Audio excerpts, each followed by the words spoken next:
Yo! Yo! Pirate's life for me. Arr!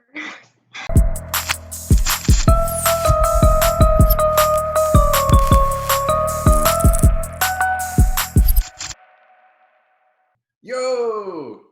Hey everybody, welcome to Inside Comics with George MICHAIL. I'm George, and today I'm with Tabby Martin. Hi, thanks for having me. Thanks so much for joining us on the show. And you're a new comic book writer. You have your first Kickstarter out, and I'm excited to talk to you about your new endeavor because I met you on the convention circuit last year. And what made you want to take the jump and start making your own comic books? I think it really has to do with I've been really passionate about writing since I was young, and I've been in the comic book industry for about 3 years or so now, and this seemed like the best way to try to get my foot in the door with publishing. Right, you've been working in lots of different capacities, maybe in some different sort of careers that people might not be aware of, as like you were a sales rep for Joe Benitez, and you also worked in metal prints. Yeah, so for Jamie Tyndall mostly, I do the metal printing for them. So I make like the metal bookmarks you see on his Kickstarters, the metal cover comics he sells, the large metal prints, the small metal prints. Sorry, that's my cat. I do all of his metal work for him. Do you make them yourself, or you just kind of handle the sourcing of it? I make them myself. Obviously, it's other people's artwork, but I transfer the artwork onto the metal. I hand cut all the metal, and I actually hand press all of the metal to the comics as well. What's your cat's name? Her name is Trouble. That's a great name. My dog's name is Barkley.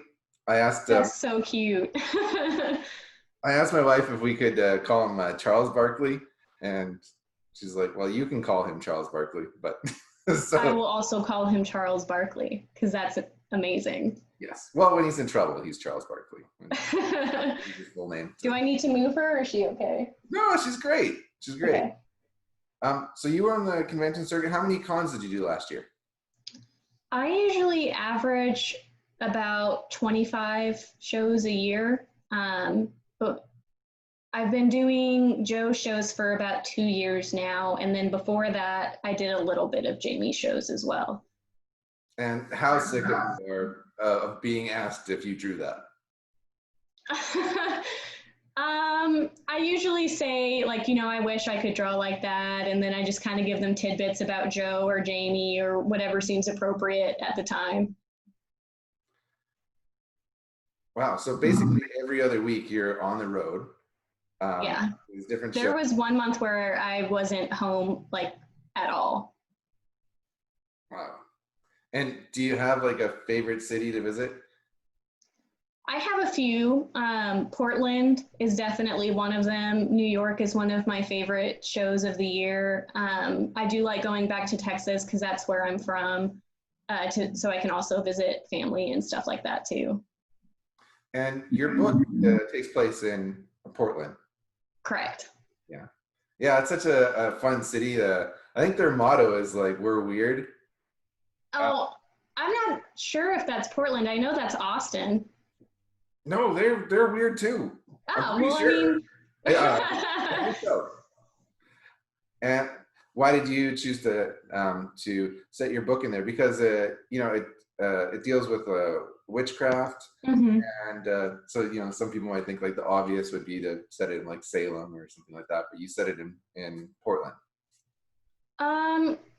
I mostly picked Portland just because I felt like it had like this otherworldly, like creepy, if you will, vibe to it. I haven't personally been to Salem. I don't like to write about things I don't know or haven't researched. But we were thinking that most of the events that happen in Gramarye would take place near like the university town in Portland. So can you take me through your writing process, how you kind of planned your book? Sure. So I'm mostly used to writing in like a short story format. So I haven't really written an actual comic book before. So I kind of felt daunted about starting off in a comic book format, which is kind of more like a script.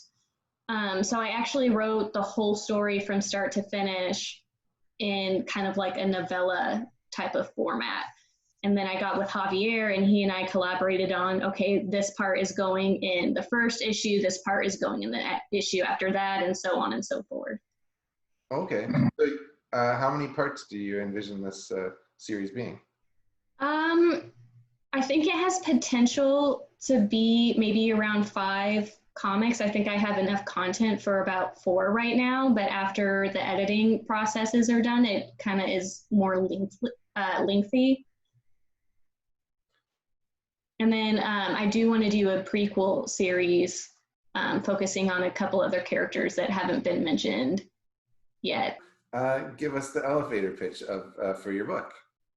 Sure. It's obviously about witches and demons, but it's kind of about 2 witches who find themselves like clashing heads and like running into each other, and they just don't know. Well, one of them doesn't know like what is going on, and only one of them has like an overall clear idea of how events are going to lay out. So it's kind of like a good versus the classic good versus evil trope. But it kind of has a different twist to it, which I'm not going to say because you have to read it. Okay.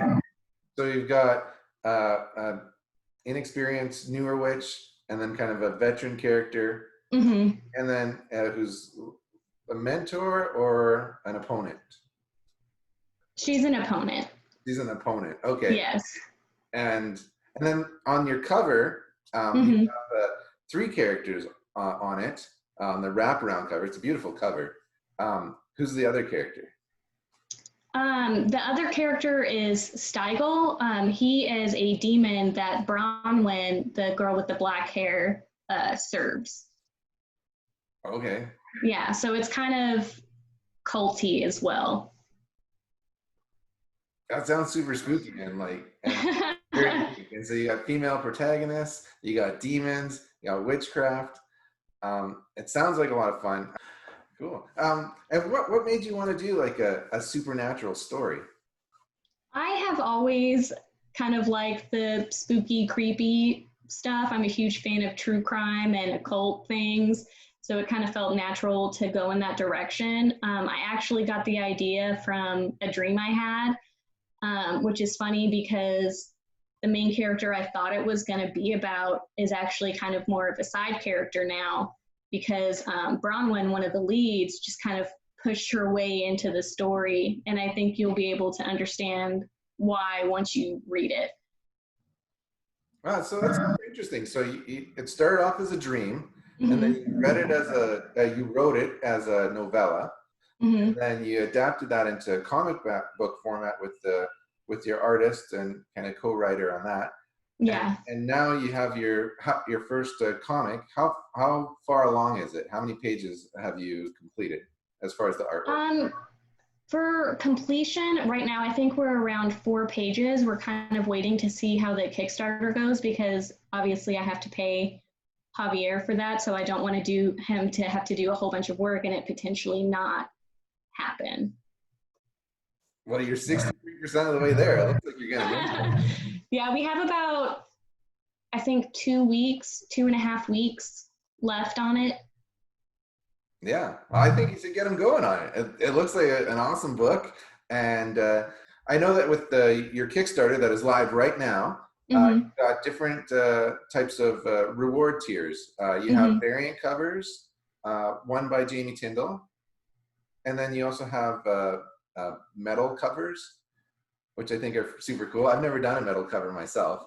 And then I think it's really important that your book hits like that 10K mark, because then you get like interiors colored for everybody. Right. I'm really hoping we hit 10K. Obviously, I would love if the project gets funded in general. But 10K would be amazing, because I would love to upgrade everybody that backs it to color, because that would include just the digital tier as well. Yeah, that would be fantastic. It looks like a beautiful book, and I know you from the convention scene, and I'm wishing you good luck in your first project. Yeah, thank you. I'm really excited. At this moment, we're around 63% funded, so I'm trying to like push the ads and be like, hey guys, this is a really cool project. I got to work with a lot of different artists on it. I don't know if you're familiar with Dominic Glover, but he's done some Disney work as well, and he's going to have a cover on there too. So just a whole bunch of stuff in the works that are really exciting. And plus, I'm going to be making all of the metal stuff myself.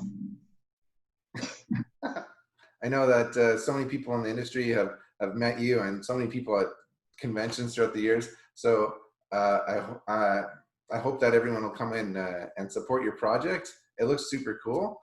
And I want to thank you for being on Inside Comics with George MICHAIL. Tabby Martin, you've been a great guest, and thanks for being here. Thank you.